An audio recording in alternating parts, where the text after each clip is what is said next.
রহমান রহিম আল্লাহ তাআলার নামে। তবে আমি আমার ব্যক্তি সত্তাকেও নির্দোষ মনে করি না, কেননা মানুষের প্রবৃত্তি হামেশাই মন্দপ্রবণ। কিন্তু তার কথা আলাদা, যার প্রতি আমার মালিক দয়া করেন। অবশ্যই আমার মালিক আমার উপর ক্ষমাশীল ও পরম দয়ালু। এরপর বাদশা বলল, ইউসুফকে আমার কাছে হাজির করো, আমি তাকে একান্তভাবে আমার নিজের করে রাখব। ইউসুফকে আনার পর যখন বাদশা তার সাথে কথা বলল, তখন সে বলল, আজ সত্যি সত্যি তুমি আমাদের সবার কাছে একজন সম্মানী ও বিশ্বস্ত ব্যক্তি বলে প্রমাণিত হলে। সে বাদশাকে বলল, যদি তুমি আমাকে বিশ্বস্তই মনে করো, তাহলে রাজ্যের এই বিশৃঙ্খল খাদ্য ভাণ্ডারের উপর আমাকে নিযুক্ত করো। আমি অবশ্যই একজন বিশ্বস্ত রক্ষক ও অর্থ পরিচালনায় অভিজ্ঞ বটে। তাকে দেশের ভাণ্ডারের দায়িত্বশীল নিযুক্ত করার পর আল্লাহ তাআলা বললেন, এবং এভাবেই আমি ইউসুফকে মিশরের ভূখণ্ডে ক্ষমতা দান করলাম। সে দেশের যথা ইচ্ছে বসবাস করতে পারবে, আর আমি যাকে চাই তার কাছে আমার রহমত পৌঁছে দিই।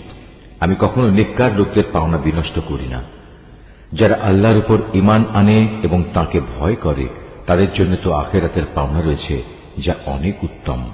ইউসুফের ভাইয়েরা পরিবারের রসদ কেনার জন্য মিশরে এলো এবং একদিন তার সামনেও হাজির হল। সে তাদের দেখে চিনতে পারল, কিন্তু তারা তাকে চিনতে পারল না।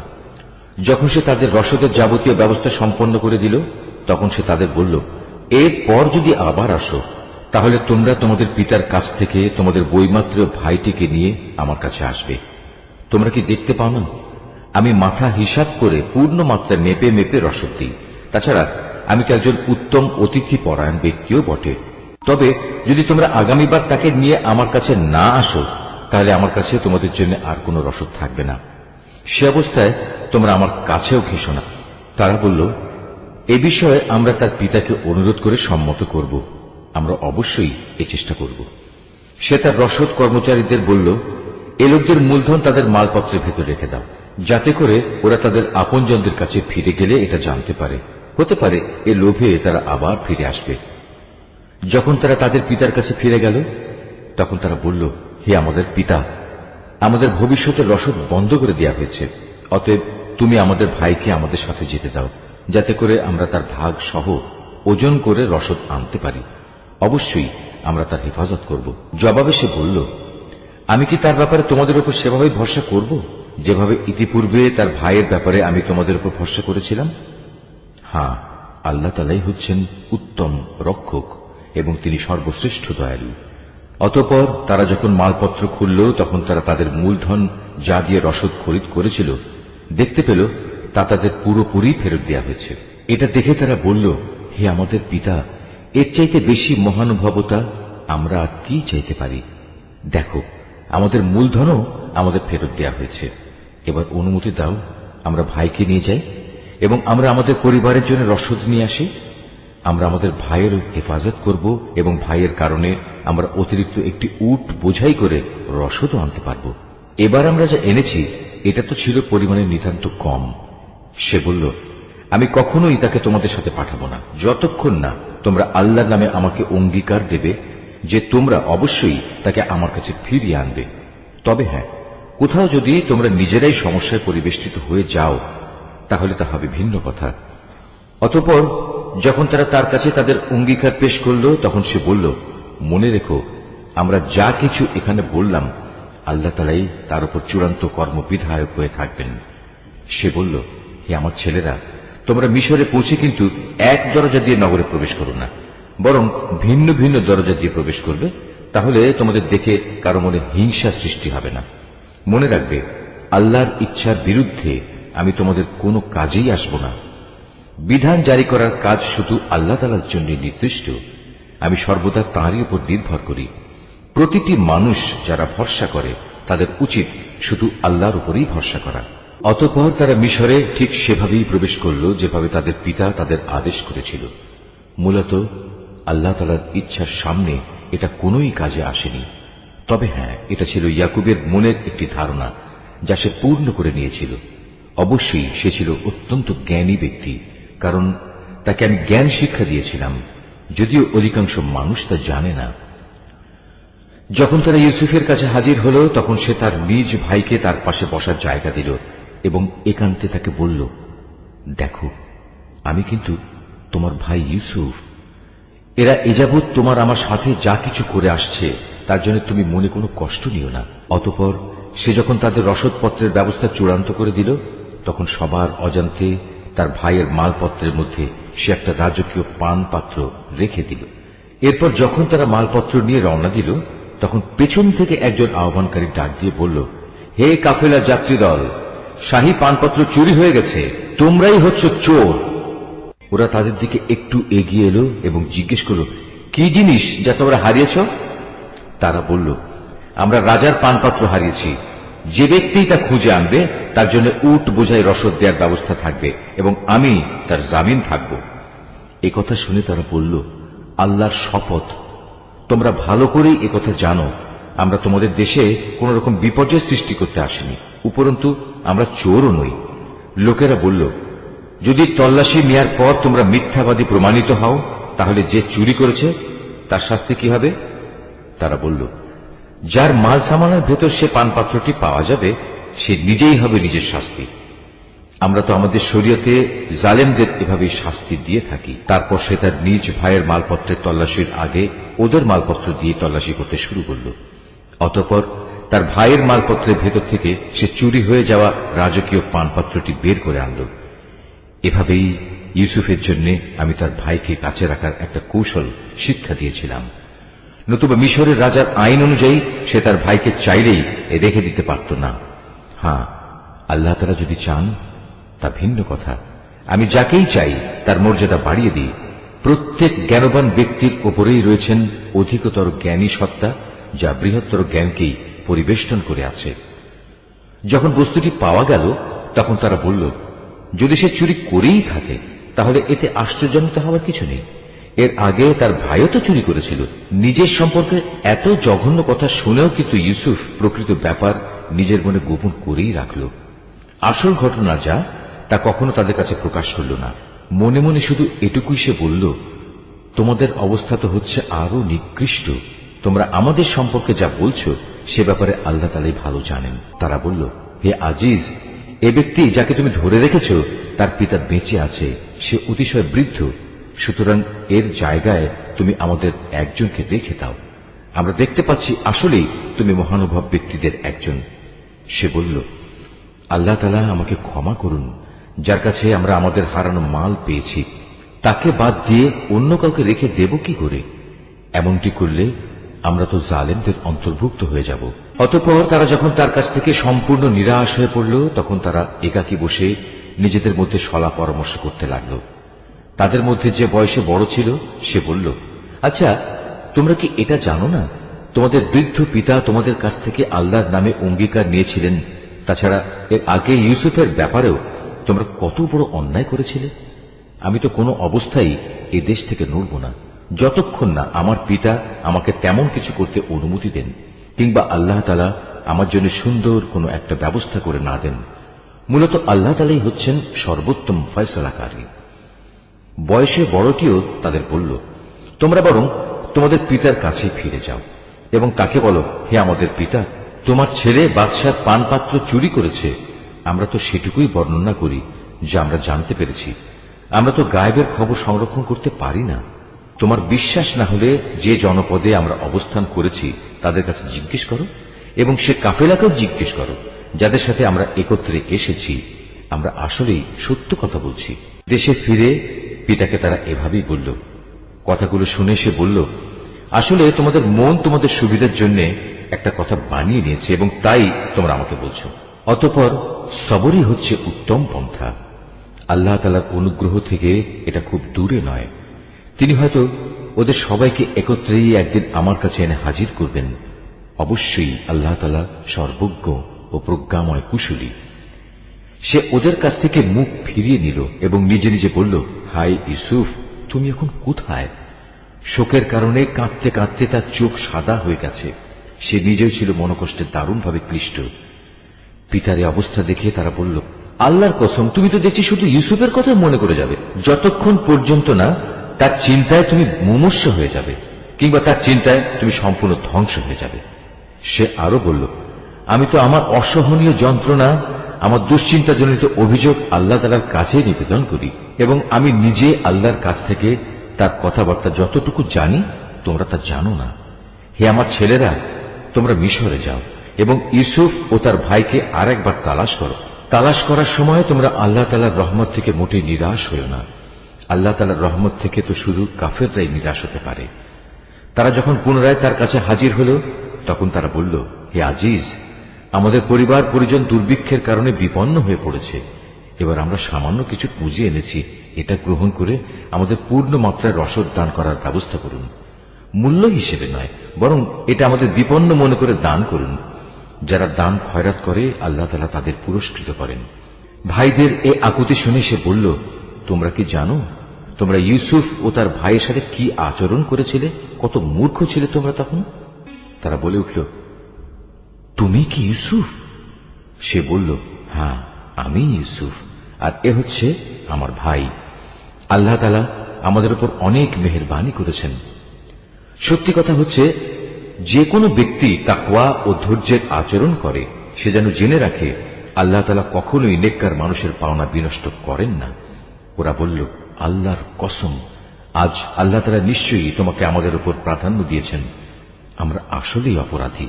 ভাইদের কথা শুনে সে বলল, আজ তোমাদের বিরুদ্ধে আমার কোনো অভিযোগ নেই। আল্লাহ তাআলা তোমাদের ক্ষমা করে দিন, কেননা তিনি সব দয়ালুদের মধ্যে শ্রেষ্ঠ দয়ালু।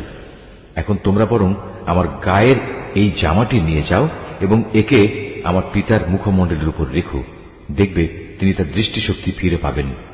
অতঃপর তোমরা তোমাদের সমস্ত পরিবার পরিজনদের দিয়ে আমার কাছে চলে এসো। এদিকে এই কাফেলা যখন মিশর থেকে বেরিয়ে পড়ল, তখন তাদের পিতা আপনজনদের উদ্দেশ্য করে বলতে লাগলো, তোমরা যদি সত্যিই আমাকে অপ্রকৃতিস্থ মনে না করো, তাহলে আমি তোমাদের বলবো, আমি যেন চারিদিকে ইউসুফের গন্ধ পাচ্ছি। ওখানে যারা হাজির ছিল তারা বলল, আল্লাহর কসম, তুমি তো এখনো তোমার সে পুরনো বিভ্রান্তিতে পড়ে রয়েছ। অতঃপর সত্যিই যখন ইউসুফের জীবিত থাকার খবর নিয়ে সুসংবাদ বাহক তার কাছে উপস্থিত হল এবং ইউসুফের কথানুযায়ী তার জামাটি তার মুখমণ্ডলে রাখল, তখন সাথে সাথেই সে দেখার শক্তি ফিরে পেল। উৎফুল্ল হয়ে এবার সে বলল, আমি কি তোমাদের এই কথা বলিনি? আমি আল্লাহর কাছ থেকে এমন কিছু জানি যা তোমরা জানো না। তারা বলল, হে আমাদের পিতা, আমরা অপরাধ করেছি। তুমি আল্লাহর কাছে আমাদের গুনাহ ক্ষমা প্রার্থনা করো। সত্যি আমরা বড় গুনাহগার। সে বলল, অচিরেই আমি তোমাদের গুনাহ মার্জনার জন্য আমার মালিকের কাছে দোয়া করব। অবশ্যই তিনি ক্ষমাশীল ও পরম দয়ালু। অতঃপর যখন তারা সবাই ইউসুফের কাছে মিশরে চলে এলো, তখন সে তার পিতামাতাকে সম্মানের সাথে নিজের পাশে স্থান দিল এবং তাদের স্বাগত জানিয়ে সে বলল, তোমরা সবাই এবার আল্লাহর ইচ্ছায় নিরাপদে মিশরে প্রবেশ করো। সেখানে যাওয়ার পর সে তার পিতামাতাকে সম্মানের উচ্চ আসনে বসালো এবং ওরা সবাই দরবারের নিয়ম অনুযায়ী তার প্রতি সম্মানের সাজদা করল। এ সময় ইউসুফের তার অতীত স্বপ্নের কথা মনে হয়ে গেল। সে বলল, হে আমার পিতা, এ হচ্ছে আমার ইতিপূর্বেকার সে স্বপ্নের ব্যাখ্যা। আজ আমার মালিক যা সত্যে পরিণত করেছেন। তিনি আমাকে জেল থেকে বের করে আমার উপর অনুগ্রহ করেছেন। তিনি তোমাদের মরুভূমির আরেক প্রান্ত থেকে রাজ দরবারে এনে তোমাদের উপর মেহেরবানি করেছেন। এমনকি শয়তান আমার এবং আমার ভাইদের মধ্যেকার সম্পর্ক খারাপ করার গভীর চক্রান্ত করার পরেও তিনি দয়া করেছেন। অবশ্যই আমার মালিক যা ইচ্ছা করেন তা অত্যন্ত নিপুণতার সাথে আঞ্জাম দেন। নিশ্চয়ই তিনি সর্বজ্ঞ ও প্রবল প্রজ্ঞাময়। হে আমার মালিক, তুমি আমাকে যেমনি রাষ্ট্র ক্ষমতা দান করেছ, তেমনি স্বপ্নের ব্যাখ্যা সহ দুনিয়ার আরো বহু বিষয় আশয় শিক্ষা দিয়েছ। হে আসমান সমূহ ও জমিনের স্রষ্টা, তুমি আমার একমাত্র অভিভাবক, দুনিয়াতেও এবং আখিরাতেও। একজন অনুগত বান্দা হিসেবে তুমি আমার মৃত্যু দিও এবং পরকালে আমাকে নেককার মানুষদের দলে শামিল করো। হে নবী, এই যে ইউসুফের কাহিনী যা আমি তোমাকে শোনালাম, তা হচ্ছে তোমার অদেখা ঘটনাসমূহের একটি। এটা আমি তোমাকে ওহির মাধ্যমেই জানিয়েছি। নতুবা তারা যখন ইউসুফের বিরুদ্ধে তাদের পরিকল্পনা চূড়ান্ত করছিল এবং তারা যখন তার বিরুদ্ধে যাবতীয় ষড়যন্ত্র চালিয়ে যাচ্ছিল, তখন তুমি তো সেখানে হাজির ছিলে না। এ সত্ত্বেও অধিকাংশ মানুষের অবস্থা হচ্ছে, যত দলিল প্রমাণই দেয়া হোক না কেন, তারা কখনো ঈমান আনার মতো নয়। অথচ তুমি তো তাদের কাছ থেকে এই দাওয়াত ও তাবলীগের জন্য কোনো পারিশ্রমিক দাবি করছো না। তাছাড়া এ কোরআন দুনিয়া জাহানের অধিবাসীদের জন্য একটি নসিহত বই তো নয়। এ আকাশমণ্ডলী ও জমিনে আল্লাহর কুদরতের কত বিপুল পরিমাণ নিদর্শন রয়েছে, যার উপর দিয়ে মানুষ প্রতিনিয়ত অতিবাহন করে, কিন্তু তারা তার প্রতি ক্ষমাহীন উদাসীন থাকে। তাদের অধিকাংশ মানুষই আল্লাহ তাআলার উপর ঈমান আনে না, তারা আল্লাহ তাআলার সাথে শিরক করতেই থাকে। তবে তারা কি এ বিষয়ে নির্ভর হয়ে গেছে যে হঠাৎ করে একদিন তাদের উপর আল্লাহ তাআলার সর্বগ্রাসী আযাবের শাস্তি কিংবা আকস্মিক কিয়ামত আপতিত হবে? অথচ তারা তা জানতেও পারবে না। হে নবী, এদের তুমি বলে দাও, এ হচ্ছে আমার পথ, আমি মানুষদের আল্লাহর দিকে আহ্বান করি। আমি ও আমার অনুসারীরা পূর্ণাঙ্গ সচেতনতার সাথেই এই পথে আহ্বান জানাই। আল্লাহ তাআলা মহান, পবিত্র, এবং আমি কখনো মুশরিকদের অন্তর্ভুক্ত নই। তোমার আগে বিভিন্ন জনপদে যত নবী আমি পাঠিয়েছিলাম তারা সবাই তোমার মতো মানুষই ছিল। আমি তাদের উপর ওহী নাজিল করতাম। এরা কি আমার জমিন পরিভ্রমণ করেনি? করলে অবশ্যই তারা দেখতে পেত এদের পূর্বেকার লোকদের কি ভয়াবহ পরিণাম হয়েছিল। সত্য কথা হচ্ছে, আখিরাতের ঠিকানা তাদের জন্যই কল্যাণময়, যারা নবীদের পথে চলে তাকওয়া অবলম্বন করেছে। পূর্ববর্তী মানুষদের পরিণাম দেখেও কি তোমরা কিছু অনুধাবন করবে না? আগেও মানুষ নবীদের মিথ্যা সাব্যস্ত করত, এমনকি নবীরা কখনো কখনো নিরাশ হয়ে যেত। তারা মনে করত তারা বুঝি সাহায্যের প্রতিশ্রুতিতে মিথ্যাবাদী সাব্যস্ত হয়ে যাবে। তখন হঠাৎ করেই তাদের কাছে আমার সাহায্য এসে হাজির হল। তখন আমি যাকে চাইলাম তাকে শুধু আযাব থেকে নাজাত দিলাম, আর নাফরমান জাতির উপর থেকে আমার আযাব কেউই রোধ করতে পারে না। অবশ্যই অতীতের জাতিসমূহের কাহিনীতে জ্ঞানবান মানুষদের জন্য অনেক শিক্ষা রয়েছে। কোরআনের এসব কথা কোনো মন গড়া গল্প নয়, বরং এ হচ্ছে তারই স্পষ্ট সমর্থন যে আসমানি কিতাব তাদের কাছে আগে থেকেই মজুদ রয়েছে, বরং তাতে রয়েছে প্রতিটি বিষয়ের বিস্তারিত ও সঠিক ব্যাখ্যা। সর্বোপরি এতে রয়েছে ঈমানদার মানুষদের জন্য হেদায়েত ও রহমত। সূরা আর-রাদ, রহমান রহিম, আল্লাহ তাআলার নামে। আলিফ লাম মিম র, এগুলো হচ্ছে আল্লাহর কিতাবের আয়াত, এবং যা কিছু তোমার মালিকের পক্ষ থেকে তোমার উপর নাজিল করা হয়েছে তা সবই সত্য, যদিও অধিকাংশ মানুষই এর উপর ঈমান আনে না। তিনিই আল্লাহ তাআলা যিনি আসমান সমূহ কোন রকম স্তম্ভ ছাড়াই উঁচু করে রেখেছেন। অতঃপর তিনি আরশে সমাসীন হলেন, এবং তিনি সূরজ ও চাঁদকে একটি নিয়মের অধীন করে রেখেছেন। গ্রহ তারকা সব কিছুই একটি সুনির্দিষ্ট সময়সীমা পর্যন্ত আবর্তন করতে থাকবে। তিনি সব কাজের পরিকল্পনা ও নিয়ন্ত্রণ করেন। তিনি তার কুদরতের সব নিদর্শন তোমাদের কাছে খুলে খুলে বর্ণনা করেন, যাতে করে তোমরা কিয়ামতের দিন তোমাদের মালিকের সাথে দেখা করার বিষয়টি নিশ্চিতভাবে মেনে নিতে পারো। তিনি তোমাদের জন্য এই জমিন বিস্তৃত করে দিয়েছেন এবং তাতে পাহাড় ও নদী বসিয়ে দিয়েছেন। সেখানে আরো রয়েছে রং বেরঙের ফল ফুল, তাও বানিয়েছেন আবার জোড়ায় জোড়ায়। তিনি দিনকে রাতের পোশাক দ্বারা আচ্ছাদিত করেন। অবশ্যই এ সব কিছুর মাঝে তাদের জন্য প্রচুর নিদর্শন রয়েছে, যারা সৃষ্টি প্রক্রিয়া সম্পর্কে চিন্তা ভাবনা করে। জমিনে আবার রয়েছে বিভিন্ন অংশ, কোথাও রয়েছে আঙুরের বাগান, কোথাও শস্যক্ষেত্র, কোথাও আছে খেজুর, তাও কিছু হয়তো এক শির বিশিষ্ট, একটার সাথে আরেকটা জড়ানো, আবার কোনটি আছে একাধিক শির বিশিষ্ট। অথচ এর সব কয়টিকে একই পানি দেয়া হয়। তা সত্ত্বেও আমি স্বাদে গন্ধে এক ফলকে আরেক ফলের উপর প্রাধান্য দিয়ে থাকি। আসলে এ সব কিছুর মধ্যে সে সম্প্রদায়ের জন্য বহু নিদর্শন রয়েছে যারা বোধ শক্তি সম্পন্ন। হে নবী, যদি কোনো কথার উপর তোমার আশ্চর্যান্বিত হতে হয়, তাহলে আশ্চর্য হবার মতো বিষয় হচ্ছে তাদের সে কথা যখন তারা বলে, একবার মাটিতে পরিণত হবার পরও কি আমরা আবার নতুন জীবন লাভ করব? এরা হচ্ছে সেসব লোক যারা তাদের মালিককে অস্বীকার করে। এরা হচ্ছে সেসব লোক যাদের গলদেশে কিয়ামতের দিন লৌহ শৃঙ্খল থাকবে। এরাই হচ্ছে জাহান্নামের অধিবাসী, সেখানে তারা চিরকাল অবস্থান করবে। এরা তোমার কাছে হেদায়েতের কল্যাণের আগে আযাবের অকল্যাণই ত্বরান্বিত করতে চায়, অথচ এদের আগে আযাব নাজিলের বহু দৃষ্টান্ত গত হয়ে গেছে। এতে সন্দেহ নাই তোমার মালিক মানুষের উপর তাদের বহুবিধ জুলুম সত্ত্বেও তাদের প্রতি ক্ষমাশীল, কিন্তু তোমার মালিক শাস্তি দানের বেলায়ও কঠোর। যারা তোমার নবুয়ত অস্বীকার করে তারা বলে, তার মালিকের পক্ষ থেকে কোনো দৃশ্যমান নিদর্শন কেন নাজিল হয় না? তুমি তাদের বলো, তুমি তো হচ্ছ আযাবের একজন সতর্ককারী রসুল মাত্র, আর প্রত্যেক জাতির জন্য এমনই একজন পথপ্রদর্শক আছে।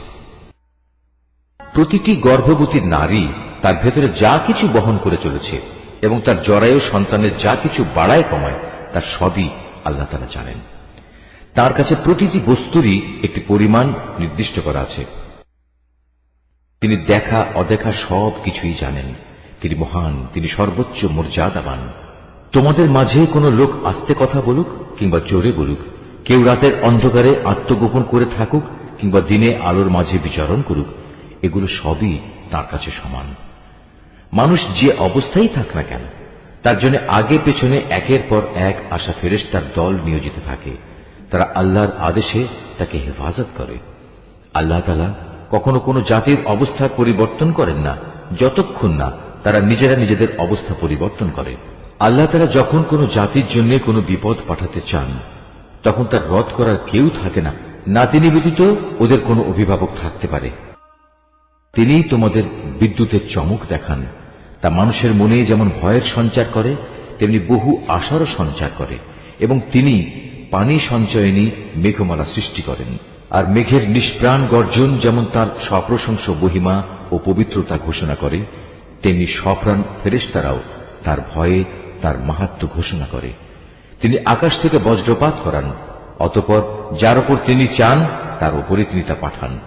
অথচ এর নাফরমান ব্যক্তিরা এত কিছু সত্ত্বেও আল্লাহ তাআলার অস্তিত্বের প্রশ্নে বিতর্কে লিপ্ত হয়। তিনি তাঁর কৌশলে ও মাহাত্ম্যে অনেক বড়।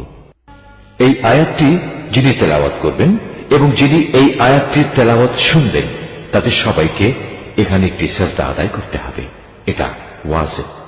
তাই তাকে ডাকাই হচ্ছে সঠিক পন্থা। যারা তাকে বাদ দিয়ে অন্যদের ডাকে, তারা জানে তাদের ডাকে এরা কখনোই সাড়া দেবে না।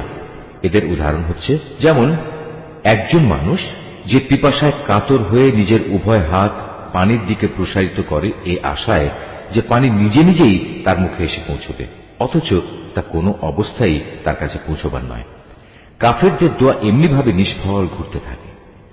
আসমান সমূহ ও জমিনে যা কিছু আছে তারা সবাই ইচ্ছায় হোক অনিচ্ছায় হোক আল্লাহ তাআলাকে সাজদা করে চলেছে।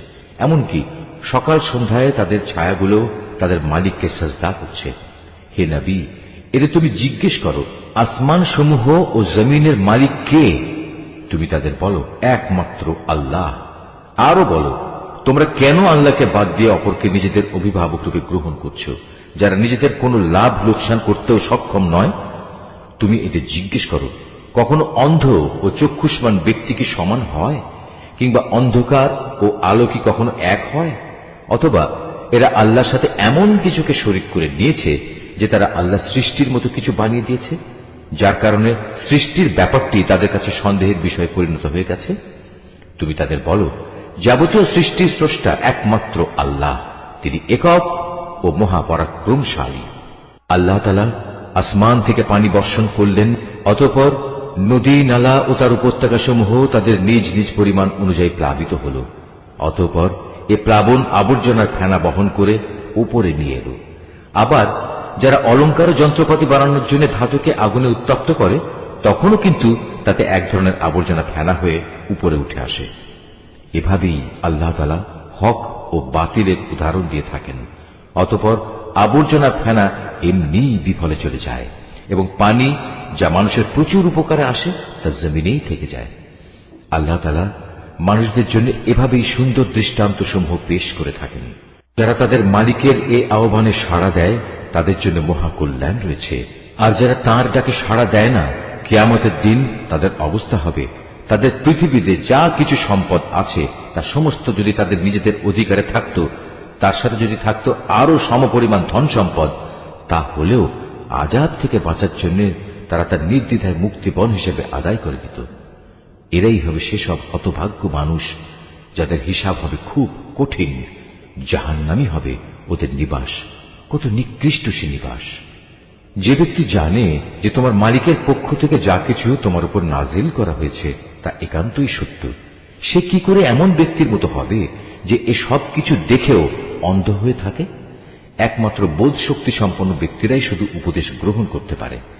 এরা সেসব লোক যারা আল্লাহর সাথে আনুগত্যের চুক্তি মেনে চলে এবং কখনো প্রতিশ্রুতি ভঙ্গ করে না, এবং আল্লাহ তাআলা যেসব মানবীয় সম্পর্ক অক্ষুণ্ণ রাখতে আদেশ করেছেন, যারা তা অক্ষুণ্ণ রেখে চলে, যারা নিজেদের মালিককে ভয় করে, আরো যারা ভয় করে কিয়ামতের কঠোর হিসাবকে, যারা তাদের মালিকের সন্তুষ্টি লাভের জন্য বিপদ মুসিবতে ধৈর্য ধারণ করে, যথারীতি নামাজ কায়েম করে, আমি তাদের যে রিজিক দিয়েছি তা থেকে তারা আমারই পথে খরচ করে, গোপনে কিংবা প্রকাশ্যে, যারা নিজেদের ভালো কাজ দ্বারা মন্দ কাজ দূরীভূত করে, তাদের জন্যই রয়েছে আখিরাতের শুভ পরিণয়। সেটা হচ্ছে এক চিরস্থায়ী জান্নাত। সেখানে তারা নিজেরা যেমনি প্রবেশ করবে, তেমনি তাদের পিতামাতা, তাদের স্বামী স্ত্রী ও সন্তান সন্ততিদের মধ্যে যারা নেক কাজ করেছে তারাও প্রবেশ করবে জান্নাতের প্রতিটি দরজা দিয়ে। তাদের অভ্যর্থনা জানানোর জন্য ফেরেশতারাও তাদের কাছে আসবে। তারা বলবে, আজ তোমাদের উপর শান্তি বর্ষিত হোক। দুনিয়ার জীবনে তোমরা যে পরিমাণ ধৈর্য ধারণ করেছ, এটা হচ্ছে তার বিনিময়। আখিরাতের ঘরটি কত উৎকৃষ্ট। অপরদিকে যারা আল্লাহর সাথে ইবাদতের প্রতিশ্রুতিতে আবদ্ধ হওয়ার পর তা ভঙ্গ করে, যেসব সম্পর্ক আল্লাহ তাআলা অক্ষুণ্ণ রাখতে বলেছেন তা ছিন্ন করে, সর্বোপরি আল্লাহর জমিনে বিপর্যয় সৃষ্টি করে বেড়ায়, তাদের জন্য রয়েছে আল্লাহ তাআলার অভিশাপ এবং তাদের জন্যই রয়েছে আখিরাতের নিকৃষ্ট আবাস। আল্লাহ তাআলা যার জীবনোপকরণে প্রশস্ততা দিতে চান তাই করেন, আবার যাকে তিনি চান তার রিজিক সংকীর্ণ করে দেন। আর এরা এ বৈষয়িক জীবনের ধন সম্পদের ব্যাপারেই বেশি উল্লসিত হয়, অথচ আখিরাতের তুলনায় এ পার্থিব জীবন ক্ষণস্থায়ী উপভোগ ছাড়া আর কিছু নয়। হে নবী, যারা তোমার নবুয়ত অস্বীকার করে তারা বলে, তার মালিকের কাছ থেকে তার উপর কোন অলৌকিক নিদর্শন পাঠানো হল না কেন? তুমি এদের বলো, আল্লাহ তাআলা যাকে ইচ্ছা তাকে বিভ্রান্ত করেন এবং তার কাছে পৌঁছার পথ তিনি তাকেই দেখান যে নিষ্ঠার সাথে তার অভিমুখী হয়।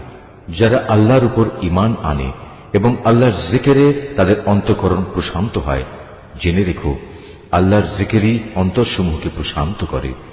যারা ঈমান আনে এবং নেক কাজ করে তাদের জন্য রয়েছে যাবতীয় সুখবর ও শুভ পরিণাম। অতীতে যেমন আমি নবী রসুল পাঠিয়েছি, তেমনি করে আমি তোমাকেও একটি জাতির কাছে নবী করে পাঠিয়েছি। এর আগে অনেক কয়েকটি জাতি অতিবাহিত হয়ে গেছে, যাতে করে তোমরা তাদের কাছে সে কিতাব পড়ে শোনাতে পারো যা আমি তোমার উপর ওহী করে পাঠিয়েছি। এ সত্ত্বেও তারা অনন্ত করুণাময় আল্লাহ তাআলাকে অস্বীকার করে। তুমি তাদের বলো, তিনি আমার মালিক, তিনি ছাড়া আর দ্বিতীয় কোনো মাবুদ নেই। সর্বাবস্থায় আমি তাঁর উপরই ভরসা করি, তাঁর দিকেই আমার প্রত্যাবর্তন। যদি পাহাড় সমূহকে কোরআনের অলৌকিক ক্ষমতা দিয়ে গতিশীল করে দেয়া হতো, কিংবা জমিন বিদীর্ণ করে দেয়া হতো, অথবা তার মাধ্যমে যদি মরা মানুষকে দিয়ে কথা বলানো যেত, তবুও এর নাফরমান মানুষগুলো ঈমান আনত না। কিন্তু আসমান জমিনের সমস্ত ক্ষমতা একমাত্র তাঁরই হাতে। অতঃপর ঈমানদাররা একথা জেনে কি নিরাশ হয়ে পড়ল যে আল্লাহ তাআলা চাইলে সমগ্র মানব সন্তানকেই হিদায়াত দিতে পারতেন? এভাবে যারা কুফরের পথ অবলম্বন করেছে তাদের কোনো না কোনো বিপর্যয় ঘটতেই থাকবে, কিংবা তাদের নিজেদের উপর না হলেও আশপাশে তা আপতিত হতে থাকবে, যে পর্যন্ত না তাদের জন্য আল্লাহ তাআলার চূড়ান্ত আযাবের ওয়াদা সমাগত হয়। আল্লাহ তাআলা কখনোই প্রতিশ্রুতি ভঙ্গ করেন না। হে নবী, তোমার আগেও নবী রাসূলদের ঠাট্টা বিদ্রূপ করা হয়েছে। অতঃপর আমি প্রথমে তাদের কিছু অবকাশ দিয়েছি যারা কুফরি করেছে, এরপর আমি তাদের কঠোর শাস্তি দিয়েছি। কত কঠোর ছিল আমার আযাব! যিনি প্রত্যেকটি মানুষের উপর তার দৃষ্টি প্রতিষ্ঠিত রাখেন যে সে মানুষটি কি পরিমাণ অর্জন করেছে, তিনি কি করে অন্যদের মতো হবেন? ওরা আল্লাহর সাথে শরীক করে রেখেছে। হে নবী, এদের তুমি বলো, ওদের নাম তো তোমরা বলো, অথবা তোমরা কি আল্লাহ তাআলাকে এমন শরীকদের সম্পর্কে খবর দিতে চাচ্ছ যাকে তিনি জানেনই না? ওরা জমিনে কোথায় রয়েছে, অথবা এটা কি তাদের কোনো মুখের কথা মাত্র? আসল কথা হচ্ছে, যারা কুফরি করেছে তাদের চোখে তাদের এই প্রতারণাকে শোভন করে দেয়া হয়েছে। আল্লাহ তাআলার পথ থেকে তাদের অবরোধ করে রাখা হয়েছে। আল্লাহ তাআলা যাকে গোমরা করেন তার জন্য পথের দিশা দেখানোর আসলেই কেউ নেই। এদের জন্য দুনিয়ার জীবনেও অনেক শাস্তি আছে, তবে আখিরাতে যে আযাব রয়েছে তা বেশি কঠোর। মূলত আল্লাহর ক্রোধ থেকে তাদের বাঁচাবার মতো কেউ নেই। পরেশগার লোকদের সাথে যে জান্নাতের ওয়াদা করা হয়েছে তার উদাহরণ হচ্ছে যেমন একটি বাগান, তার নিচ দিয়ে ঝর্ণাধারা প্রবাহিত হচ্ছে, তার ফল ফলারি হচ্ছে চিরস্থায়ী এবং সে বাগানের গাছসমূহের ছায়া রয়েছে। এ সবই হচ্ছে তাদের পরিণাম যারা দুনিয়ায় তাকওয়ার জীবন অতিবাহিত করেছে। কাফেরদের পরিণাম হচ্ছে জাহান্নামের আগুন। হে নবী, যাদের আমি ইতিপূর্বে কিতাব দান করেছিলাম তারা তোমার উপর যা কিছু নাজিল করা হয়েছে তাতে বেশি আনন্দ অনুভব করে। এই দলে কিছু লোক এমনও আছে যারা এর কিছু অংশ অস্বীকার করে। তুমি এদের বলো, আমাকে তো আল্লাহর ইবাদত করার আদেশ দেওয়া হয়েছে, আমি তো আরো আদিষ্ট হয়েছি যেন আমি তার সাথে কোন রকম শরীক না করি। আমি তোমাদের সবাইকে তার দিকেই আহ্বান করছি, তার দিকেই আমার প্রত্যাবর্তন। হে নবী, আমি এভাবেই এ বিধান তোমার উপর আরবি ভাষায় নাজিল করেছি যেন তুমি সহজেই বুঝতে পারো।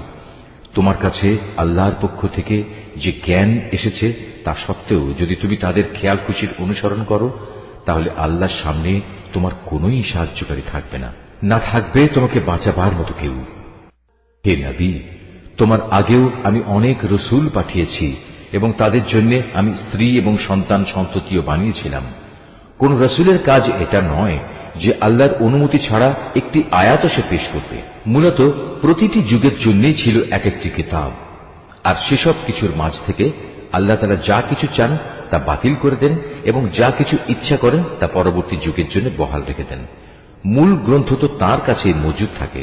হে নবী, যে আযাবের ওয়াদা আমি এদের সাথে করি তার কিছু অংশ যদি তোমার জীবদ্দশায় আমি তোমাকে দেখিয়ে দিই কিংবা তার আগেই যদি আমি তোমাকে মৃত্যু দিই তাহলে তোমার উদ্বিগ্ন হওয়ার কিছু নেই, কেননা তোমার কাজ তো হচ্ছে আমার কথাগুলো পৌঁছে দেয়া, আর আমার কাজ হচ্ছে অমান্যকারীদের কাছ থেকে তার যথাযথ হিসাব বুঝে নেয়া। এরা কি দেখতে পায় না যে আমি তাদের জমিন চার দিক থেকে আস্তে আস্তে সংকুচিত করে আনছি? আল্লাহ তাআলা যা চান সে আদেশ জারি করেন, তার সে আদেশ উল্টে দেওয়ার কেউই নেই। তিনি হিসাব গ্রহণে খুবই তৎপর। যারা এদের আগে অতিবাহিত হয়ে গেছে তারা বড় বড় ধোঁকা প্রতারণার আশ্রয় নিয়েছিল, কিন্তু যাবতীয় কলা কৌশল তো আল্লাহ তাআলার জন্যই, কেননা তিনিই জানেন প্রতিটি ব্যক্তি কখন কি অর্জন করে। অচিরেই কাফেররা জানতে পারবে আখিরাতে সুখ নিবাস কাদের জন্য তৈরি করে রাখা হবে। নবী, যারা আল্লাহ তাআলাকে অস্বীকার করে তারা বলে, তুমি নবী নও, তুমি ওদের বলে দাও আমার এবং তোমাদের মাঝে আমার নবুয়তের সাক্ষ্যের ব্যাপারে আল্লাহর সাক্ষ্যই যথেষ্ট।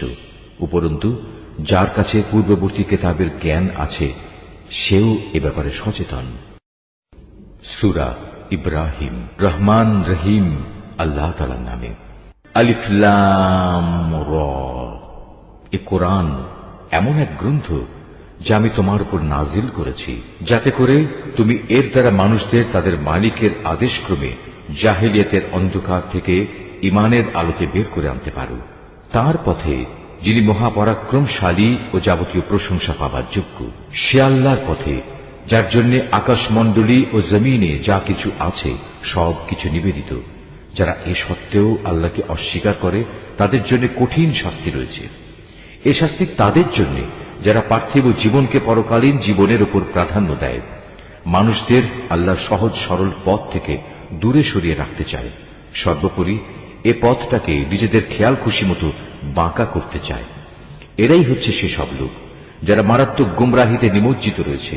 আমি কোন নবী এমন পাঠাইনি যে নবী তার জাতির মাতৃভাষায় আমার বাণী তাদের কাছে পৌঁছায়নি, যাতে করে সে তাদের কাছে আমার আয়াত পরিষ্কার করে বুঝিয়ে বলতে পারে। অতঃপর আল্লাহ তাআলা যাকে চান তাকে গোমরা করেন, আবার যাকে তিনি চান তাকে সঠিক পথে পরিচালিত করেন। তিনি মহাপরাক্রমশালী ও মহাকুশলী। আমি মূসাকে অবশ্যই আমার নিদর্শনসমূহ দিয়ে তার জাতির কাছে পাঠিয়েছি। আমি আদেশ দিয়েছিলাম, তুমি বের করে নিয়ে এসো তোমার জাতিকে জাহিলিয়াতের অন্ধকার থেকে ইমানের আলোতে, এবং তুমি তাদের আল্লাহর অনুগ্রহের বিশেষ দিনগুলোর কথা স্মরণ করাও। যারা একান্ত ধৈর্যশীল ও পরম কৃতজ্ঞতা পরায়ণ তাদের জন্য এ ঘটনার মাঝে অনেক নিদর্শন রয়েছে।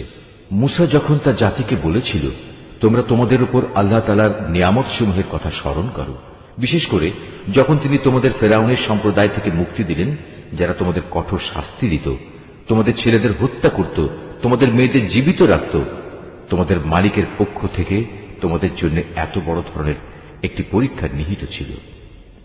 স্মরণ করো যখন তোমাদের মালিক ঘোষণা দিলেন, যদি তোমরা আমার অনুগ্রহের শকর আদায় করো তাহলে আমি অবশ্যই তোমাদের জন্য এই অনুগ্রহ আরো বাড়িয়ে দেব, আর যদি তোমরা একে অস্বীকার করো তাহলে জেনে রেখো আমার আযাব বড়ই কঠিন।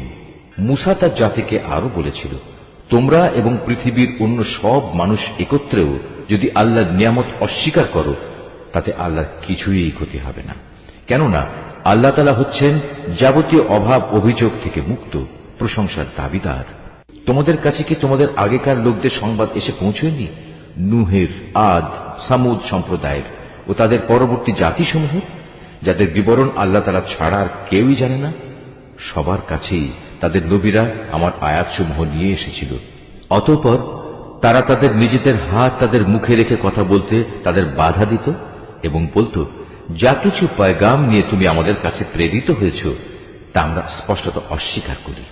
তাছাড়া যে দিনের দিকে তুমি আমাদের ডাকছ সে বিষয়েও আমরা সন্দেহে নিমজ্জিত আছি। তাদের রসুলরা তাদের বলল, তোমাদের কি আল্লাহ তাআলা সম্পর্কে কোনো সন্দেহ রয়েছে, যিনি আসমান সমূহ ও জমিনের সৃষ্টিকর্তা? তিনি তোমাদের তার নিজের দিকে ডাকছেন যেন তিনি তোমাদের গুনাহসমূহ মাফ করে দিতে পারেন এবং একটি নির্দিষ্ট সময় পর্যন্ত তোমাদের অবকাশ দিয়ে সংশোধনের সুযোগ দিতে পারেন। এ কথার পর তারা বলল, তোমরা তো হচ্ছ আমাদের মতোই কতিপয় মানুষ। আমাদের বাপ দাদারা যাদের ইবাদত করত তোমরা কি তা থেকে আমাদের বিরত রাখতে চাও? তাহলে তোমাদের দাবির পক্ষে আমাদের কাছে কোনো সুস্পষ্ট দলিল প্রমাণ নিয়ে এসো। নবীরা তাদের বলল, এটা ঠিক, আমরা তোমাদের মতো কতিপয় মানুষ ছাড়ার অন্য কিছু নই, কিন্তু আল্লাহ তাআলা তাঁর বান্দাদের মধ্যে থেকে যাকে চান নবুয়তের দায়িত্ব দিয়ে তার উপর তিনি অনুগ্রহ করেন, আর আল্লাহ তাআলার অনুমতি ব্যতি রেখে দলিল উপস্থাপনের কোনো ক্ষমতাই আমাদের নেই। আর ঈমানদারদের তো এসব ব্যাপারে আল্লাহর ফয়সালার উপরে নির্ভর করা উচিত। তাছাড়া আমরা আল্লাহ তাআলার উপর নির্ভর করবই বা না কেন? তিনি আমাদের জাহেলিয়াতের অন্ধকার থেকে আলোর পথসমূহে হেদায়েত দান করেছেন। এই আলোর পথে তোমরা আমাদের যে কষ্ট দিচ্ছ তাতে অবশ্যই আমরা ধৈর্য ধারণ করব। সর্বশেষে কারো উপর নির্ভর করতে হলে সবার আল্লাহর উপরে নির্ভর করা উচিত। কাফেররা তাদের রসুলদের বলল, আমাদের ধর্মীয় গোত্রে তোমাদের ফিরে আসতেই হবে, নতুবা আমরা তোমাদের আমাদের দেশ থেকে বহিষ্কার করে দেব। অতঃপর ঘটনা চরমে পৌঁছলে তাদের মালিক তাদের কাছে এই বলে ওহী পাঠালেন, আমি অবশ্যই জালেমদের বিনাশ করে দেব, আর তাদের নির্মূল করে দেওয়ার পর তাদের জায়গায় আমি অবশ্যই তোমাদের প্রতিষ্ঠিত করব। আমার এই পুরস্কার এমন প্রতিটি মানুষের জন্য যে ব্যক্তি আমার সামনে জবাবদিহিতার জন্য দাঁড়ানোকে ভয় করে এবং আমার কঠোর শাস্তিকেও ভয় করে। এর মোকাবেলায় ওরা একটা চূড়ান্ত ফয়সালা চাইল, আর সে ফয়সালা মোতাবেক প্রত্যেক দুরাচার ও স্বৈরাচারী ব্যক্তি ধ্বংস হয়ে গেল। তার একটু পিছনেই রয়েছে জাহান্নাম, সেখানে তাকে গলিত পুঁজ জাতীয় পানি পান করানো হবে। সে অতি কষ্টে তা গলধকরণ করতে চাইবে, কিন্তু গলধকরণ করা তার পক্ষে কোনো মতেই সম্ভব হবে না।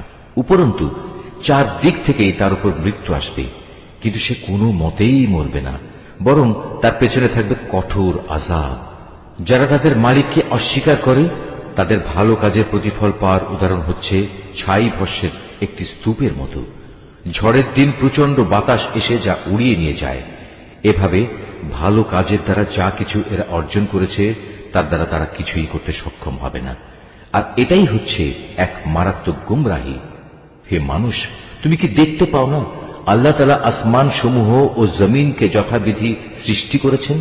তোমরা যদি এর উপর না চলো তাহলে তিনি ইচ্ছা করলে এই জমিন থেকে তোমাদের অস্তিত্ব বিলুপ্ত করে নতুন কোন সৃষ্টি তোমাদের জায়গায় আনায়ন করতে পারেন।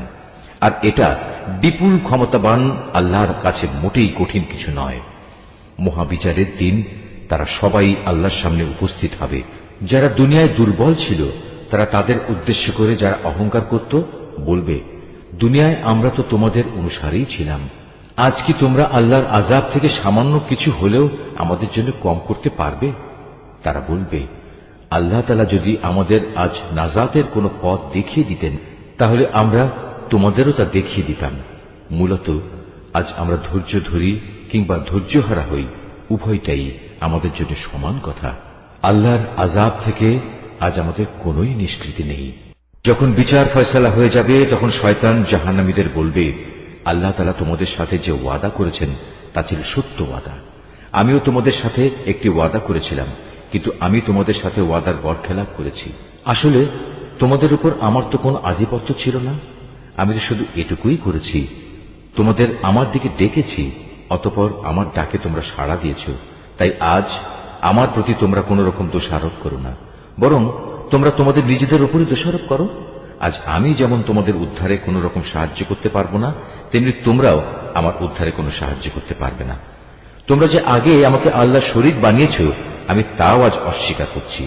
এমন সময় আল্লাহর ঘোষণা আসবে, অবশ্যই জালেমদের জন্য রয়েছে কঠিন আযাব। অপরদিকে যারা আল্লাহ তাআলার উপর ঈমান আনে এবং সে অনুযায়ী নেক কাজ করে, তাদের এমন এক জান্নাতে প্রবেশ করানো হবে যার পাদদেশে প্রবাহিত হবে রং বেরঙের ঝর্ণাধারা। সেখানে তারা তাদের মালিকের অনুমতিক্রমে অনন্তকাল অবস্থান করবে। সেখানে চারিদিক থেকে সালাম সালাম বলে তাদের অভিবাদন হবে। তুমি কি লক্ষ্য করনি আল্লাহ তাআলা কালেমায়ে তাইয়্যিবার কি সুন্দর উপমা পেশ করেছেন? এই কালেমা যেন একটি উৎকৃষ্ট জাতের গাছ, যার মূল জমিনে সুদৃঢ়, যার শাখা প্রশাখা আসমানে বিস্তৃত। সেটি প্রতি মৌসুমে তার মালিকের আদেশে ফল দান করে।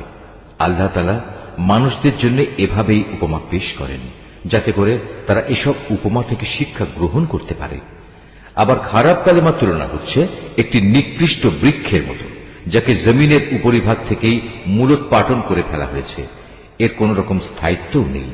আল্লাহ তাআলা ঈমানদারদের তার শাশ্বত কালেমা দ্বারা মজবুত রাখেন। দুনিয়ার জীবনে এবং পরকালীন জীবনে জালেমদের আল্লাহ তাআলা এমনি করেই বিভ্রান্তিতে রাখেন। তিনি যখন যা চান তাই করেন।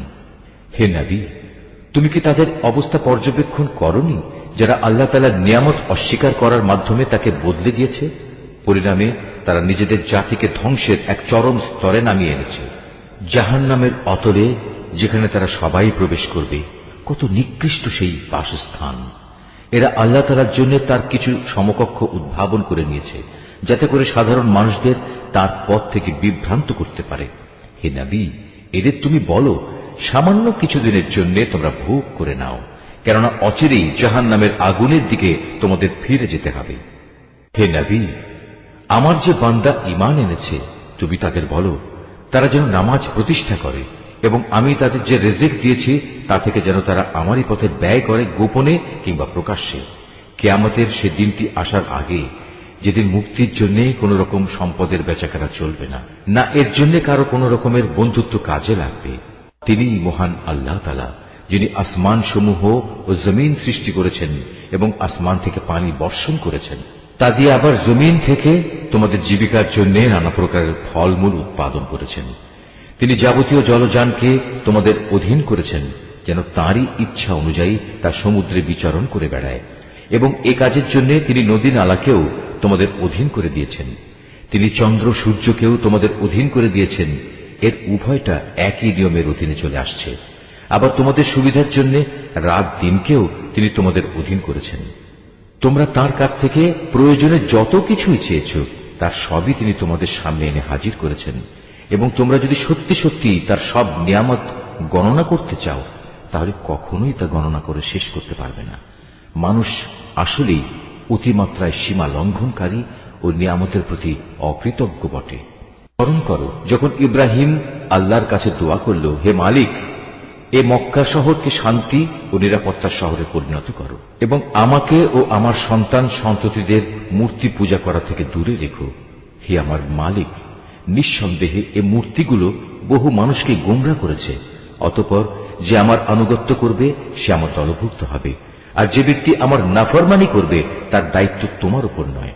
নিশ্চয়ই তুমি ক্ষমাশীল ও পরম দয়ালু। হে আমাদের মালিক, আমি আমার কিছু সন্তানকে তোমার পবিত্র ঘরের কাছে একটি অনুর্বর উপত্যকায় এনে আবাদ করলাম, যাতে করে হে আমাদের মালিক এরা নামাজ প্রতিষ্ঠা করতে পারে। তুমি তোমার দয়ায় এমন ব্যবস্থা করো যেন মানুষদের অন্তর এদের দিকে অনুরাগী হয়। তুমি ফলমূল দিয়ে তাদের রিজিকের ব্যবস্থা করো, যাতে ওরা তোমার নিয়ামতের শুকর আদায় করতে পারে। হে আমাদের মালিক, আমরা যা কিছু গোপন করি এবং যা কিছু প্রকাশ করি, নিশ্চয়ই তুমি তা সব জানো। আসমান সমূহে কিংবা জমিনের যেখানে যা কিছু ঘটে, এর কোনোটাই আল্লাহর কাছে গোপন থাকে না। সব প্রশংসা আল্লাহ তাআলার জন্য, যিনি আমাকে আমার এ বৃদ্ধ বয়সে ইসমাইল ও ইসাক তুল্য দুটো নেক সন্তান দান করেছেন। অবশ্যই আমার মালিক তার বান্দাদের দোয়া শোনেন। হে আমার মালিক, তুমি আমাকে নামাজ প্রতিষ্ঠাকারী বানাও, আমার সন্তানদের মাঝ থেকেও নামাজি বান্দা বানাও। হে আমাদের মালিক, আমার দোয়া তুমি কবুল করো। হে আমাদের মালিক, যেদিন চূড়ান্ত হিসাব কিতাব হবে সেদিন তুমি আমাকে, আমার পিতামাতাকে এবং সকল ঈমানদার মানুষদের তোমার অনুগ্রহ দ্বারা ক্ষমা করে দিও।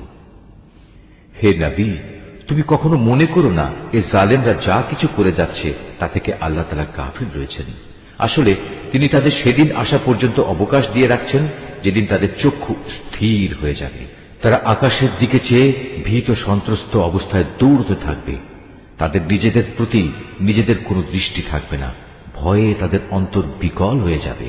হে নবী, তুমি মানুষদের একটি ভয়াবহ দিনের আযাব আসা থেকে সাবধান করে দাও। এমন দিন সত্যি যখন এসে হাজির হবে, তখন এ জালিম লোকেরা বলবে, হে আমাদের মালিক, আমাদের তুমি কিছুটা সময়ের জন্য অবকাশ দাও, এবার আমরা তোমার ডাকে সাড়া দেব এবং আমরা তোমার রসুলদের অনুসরণ করব।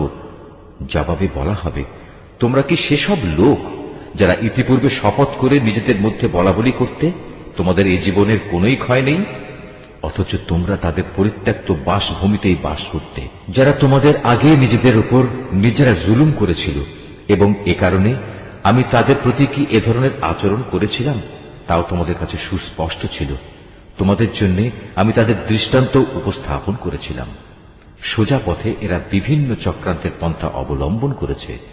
আল্লাহর কাছে তাদের সেসব চক্রান্ত লিপিবদ্ধ আছে, যদিও তাদের সে চক্রান্ত দেখে মনে হচ্ছিল তা বুঝি পাহাড় টলিয়ে দিতে পারবে।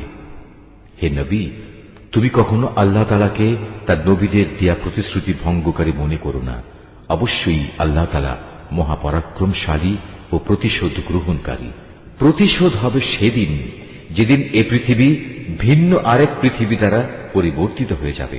একইভাবে আসমানসমূহ ভিন্ন আসমানসমূহ দ্বারা বদলে যাবে এবং মানুষরা সব হিসাবের জন্য এক মহা ক্ষমতাধর মালিকের সামনে গিয়ে হাজির হবে। সেদিন তুমি অপরাধীদের সবাইকে শৃঙ্খলিত অবস্থায় দেখতে পাবে। ওদের পোশাক হবে আলকাত্রার মতো বিভৎস, তাদের মুখমণ্ডল আগুন আচ্ছাদিত করে রাখবে। এটা এই কারণে আল্লাহ তাআলা প্রতিটি অপরাধী ব্যক্তিকেই তার কর্মের প্রতিফল দেবেন। অবশ্যই আল্লাহ তাআলা হিসাব গ্রহণে অত্যন্ত তৎপর। এ কোরআন হচ্ছে মানুষের জন্য এক মহা পয়গাম, যাতে করে এ গ্রন্থ দিয়ে পরকালীন আযাবের ব্যাপারে তাদের সতর্ক করে দেয়া যায়। তারা যেন এর মাধ্যমে এও জানতে পারে তিনি একমাত্র মাবুদ। সর্বোপরি বোধ শক্তি সম্পন্ন ব্যক্তিরা যাতে করে এর দ্বারা উপদেশ গ্রহণ করতে পারে। সূরা আল হিজর, রহমান রহিম আল্লাহ তাআলার নামে।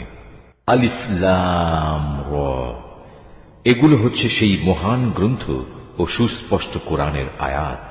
নিশ্চয়ই আল্লাহ যা বলেছেন সত্য বলেছেন।